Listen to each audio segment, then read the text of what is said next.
On Sunday, we told you this would happen. The real box office numbers are in for Fantastic Four's second weekend. It's way worse than they reported. And now the Hollywood Access media types are freaking out publicly for all to see. Are you ready to see just how bad it is for Marvel? Oh, we've got the numbers, and we're ready for the reveal.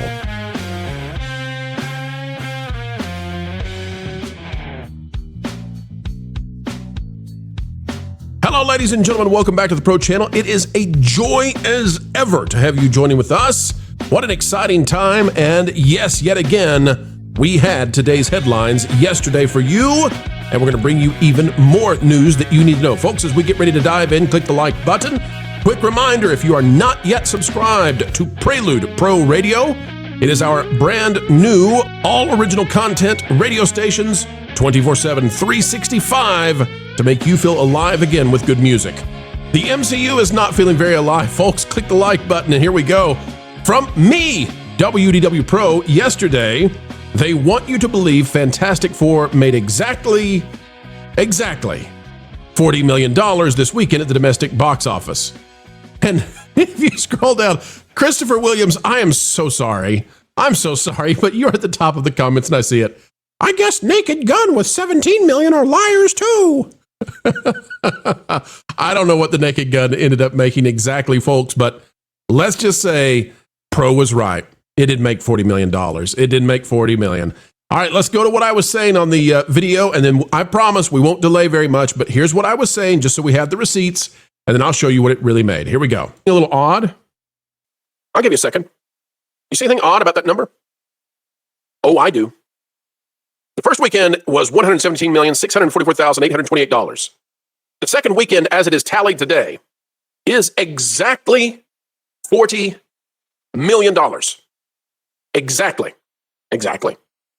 Now, clearly this is an estimated number. But still, you're telling me you want me to believe that the estimated total number for the weekend landed on exactly $40 million. And it gets worse. Let's go down here to the daily totals. Are you ready for this? The Friday was $11.7 million. The Saturday was $15.5 million. And August 3rd, Sunday, which is not yet done, is estimated to be $12.8 million, which gives us the exact total of $40 million. All three of these days, somehow, are manufactured estimates. Now, I'm not telling you, maybe it's going to be slightly higher, right? That's not what happened in the first weekend. But folks, all of these reports that are coming in right now, I just want you to know, they're based on nonsense estimates that somehow managed to be just the exact round numbers they needed. All right, let's stop there. That was the report from Sunday. Welcome to Monday, folks. And just as I suspected, it was a con job. Here it is from Luis Fernando. Says actuals are even lower for the Fantastic Four, with one of the biggest drops in the MCU's history at the U.S. box office. The Fantastic Four First Steps grossed $38.7 million, not 39, 38.7 million, on highest grossing second 3-day weekend for any Final Fantasy IV film. Jeez, Louise. Yeah, if you take into account inflation, though, it's nowhere close. Like, give it up at this point. It's a harsh 67.1% drop from opening weekend. All right, so let's see how that compares to other MCU films. Black Panther, 44.7, Thor, 47.2, Guardians of the Galaxy Volume 3, 47.6, Iron Man, 48.1. You get the idea. Let's scroll all the way down. And what do we find out, folks? The Fantastic Four First Steps has a worse hold. It has a worse hold than the Eternals.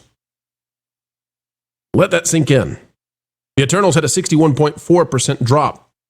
Fantastic Four First Steps has a 67.1% drop. And I know Homecoming's on there. I know. And I see No Way Home is worse than First Steps. No Way Home, Spider-Man No Way Home, what you need to know is that movie, the reason it had a big second weekend drop was because of a holiday situation that changes everything about it. Don't fall for that one. That movie did fantastic. The third weekend popped right back up again. That had to do with Christmas. Don't fall for it, okay? I promise, don't fall for it. So this movie is within 1 percentage point of Captain America Brave New World. It's within 2 percentage points of Quantumania. And nothing's ever going to touch the Marvels because that was just awful. But Fantastic Four First Steps is really, really bad. If you take out No Way Home, which again had to do with the way Christmas was situated in the second weekend, if you take that one out, you have 1, 2, 3, 4, 5 Marvel movies that have done worse. Thor, Love and Thunder, and it's really close to that one. Black Widow, Captain America Brave New World, Quantumania, the Marvels. All right, well, we predicted that. We told you that was going to happen. And you'll notice, I hedged. I said, well, maybe it will be bigger, but no. We knew 40 million was, they said that for a reason. They came up with that number for a reason. Well, the influencers, the access media, they're losing their minds right now. And I want to read this article to you. And by the way, if you were wondering, Pro, why is this video not out the typical time? If you're one of those, and we love our subscribers and viewers who know down to the time, when we release, because typically it's 8:30 a.m., 12:30 p.m., 4:30 p.m., 8:30 p.m., right? Eastern time. And so people know every 4 hours, hey, the Pro channel is going to have a new video out. The reason is because, the reason we were late with this one is because we were waiting for this number to come out. And this is the story. But the access media, they're losing their minds. Marvin Montanaro has this one. If you're not yet bookmarked to that Park Place, well, you should be. It says, Marvel's The Fantastic Four First Steps has experienced one of the steepest second weekend drops in recent MCU history. Let's scroll down now to exactly what they're saying about this. Are you ready? This is beautiful. John Roka. We're going to go to him first. John Roka says some people won't want to hear this, but it might be time to stop putting all the blame on studios or creatives for underperforming movies. It might be time to start looking at the intelligence levels of moviegoers. This has to be one of the worst takes you will ever read. And it's why John Roka is going nowhere. I don't want to be mean. Everybody has an L kind of day, an L take kind of day. This is an L take. This is about as low as you can go on the IQ level. And I'll explain why in just a minute. That's not to say that John Roka is low IQ. It's to say we all have a fumble, and this is a big fumble. All right, this is a fumble on the 1 yard line, giving the game to the other team. Why? Because, listen, folks, you don't blame society. When it says it might be time to start looking at the intelligence levels of moviegoers, who goes to see movies? Practically all of society. And if you don't believe that, go check out who all went to go see Top Gun Maverick. It turns out you put out a movie that people like on all ends of the spectrum, and they'll go see it. So basically, have you ever gone and seen a movie? Okay, you're in that. And it's time to question your intelligence level, according to John Roka. You never, ever, ever blame it on the consumer. That's crazy. That's crazy. This would be like if a restaurant served something and people didn't want it, didn't like it, and you said, well, blame it on the palate of the consumer. We're going to keep feeding it to them. Good luck with that, right? It says, if a phenomenally stupid film like Jurassic World Rebirth can crush films like Superman and Fantastic Four at the box office, and this is a new thing they're trying, right? They're trying to say Superman and Fantastic Four are the same. They're not. Superman is way beyond Fantastic Four, and Superman now has an outside shot at hitting the 700 million mark. Fantastic Four will be very lucky to hit 500 million at this point. It says then something might be wrong with all of us, and not the studios or the creatives. No, I'll tell you what's wrong. One, it's wrong to lump Fantastic Four and Superman together. They're not the same in terms of financial performance. They're qualitatively different. But the other thing to say is, if you're mad that Jurassic World Rebirth, if you think that's a dumb movie and you think that it should not beat Fantastic Four, maybe you need to consider that in reality, that T-Rex, that CGI T-Rex we've known since 93, who's never given a single line in a movie because he doesn't talk, he just roars, he's more popular than Pedro Pascal. That's why people went to go see Jurassic World Rebirth. They like the T-Rex. He's never said a political thing, never taken a political position, never posted a stupid thing on social media, never danced with a glow stick. They like the T-Rex. They don't like Pedro. That's the deal. And guess what, folks? Movies are all about enjoyment and marketability. And there is a place in the market for stupid fun. The dinos are stupid fun. There's a place for that, right? You don't have to go eat gourmet every time. McDonald's exists for a reason. Dumb, campy, silly movies, big blockbusters exist for a reason. And I'm sorry, but Fantastic Four is no Citizen Kane. And if Citizen Kane came out, it also would not make any money, but that doesn't mean it's a lesser film than Jurassic World Rebirth. You got things confused, John. Then we've got down here, John doubles down and says, no block of people, no matter how massive, is never wrong. That's idiotic to say. Audiences in numerous arenas have been wrong in a myriad of ways for centuries of our Earth's existence. Woo! If you're down to, if your defense of Fantastic Four underperforming is that to go back to the Earth's existence and the centuries of human, entertainment going, wowza, you gotta, John, go out there and play in the grass for a little bit. One user fired back, the audience is never wrong. The story producers are always to blame if the project fails. And listen, it's not just the story. It's not. Again, it's marketability and enjoyment. How much enjoyment are audiences getting out of Fantastic Four? And how marketable are these characters, especially when you have the actors claiming that they want to throw bad guys who you might view as your political friends. They want to classify them in a way that sounds ugly and say they want to throw them into outer space. That's not helping. And you can all get mad about it. Not you, the audience. This is the highest IQ audience on YouTube, which means out there, period. But the others, right? The legacies. Legacies, you can all get mad about this. You can pitch your little fits. You can have your little whiny butt sessions. It's not going to change it. And it only makes you look like you understand the market less and less. Fix yourselves. Let's go. Get yourselves out of that unbecoming state that you have landed upon. Hunter Bolding says this. The obsession with the box office is killing movies and creativity. Who gives a blank how much the movie makes? The companies that make the movies?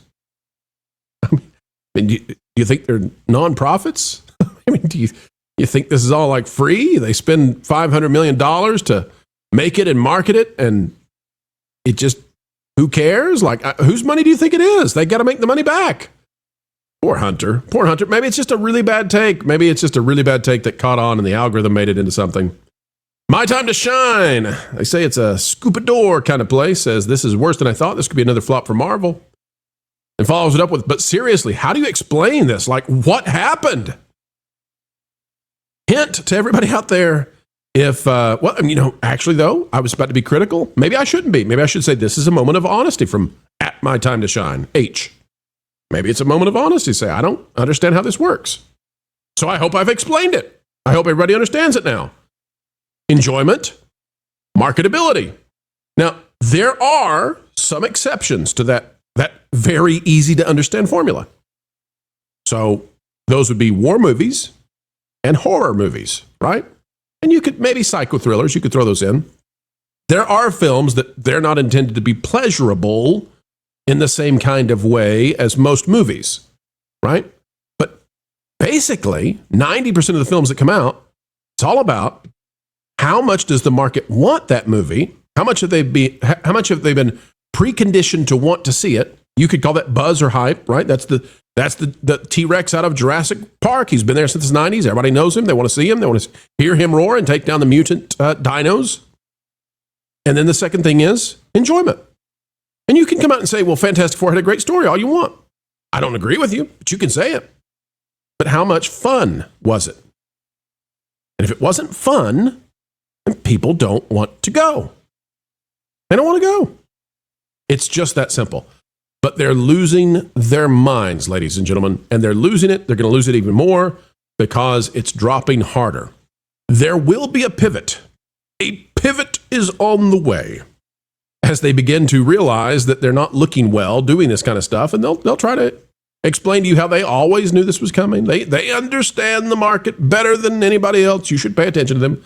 And as I said, everybody has a bad day. Everybody has a bad take from time to time. So I hope things get back in line for Roka and all the others.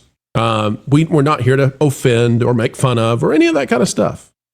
Just to say, we saw it. We told you it was coming. Been on this. You knew it. You know it. You're ahead of the culture curve. And you're ahead of the legacy Access Media. All right, folks, that is the video for this afternoon. Happy that you came our way. We take no joy, by the way, in films doing poorly. And I would recommend a couple of streaming items to go check out if you have not yet. They're not on the silver screen, but boy, are they worth it. King of the Hill, the brand new season that's released after 14 years. Go watch it. Pretty good. K-pop Demon Hunters. Great. Happy Gilmore 2. Silly. Not as good as the original, but still worth watching. Go check those out. And Naked Gun is not bad either, if you want to go to the movies. All right, folks, that is the video. Like, share, subscribe, click it, stick it to the algorithms. It is the notification bell. Drop a comment down below. Let us know your thoughts. And folks, we've got the Pro Show tonight if you want to follow along even more with the freakout of the the Hollywood Access Media. Until the next time, we have the honor, the privilege, and the responsibility of bringing you the truth. Keep learning, keep growing, and as always, keep having fun.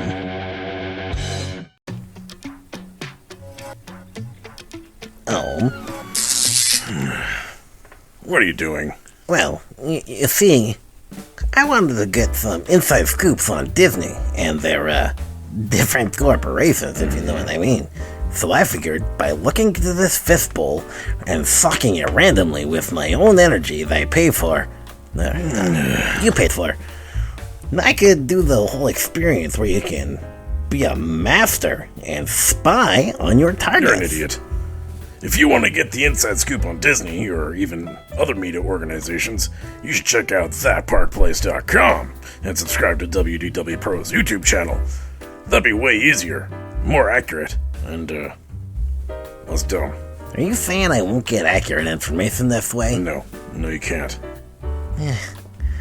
Who'd have think?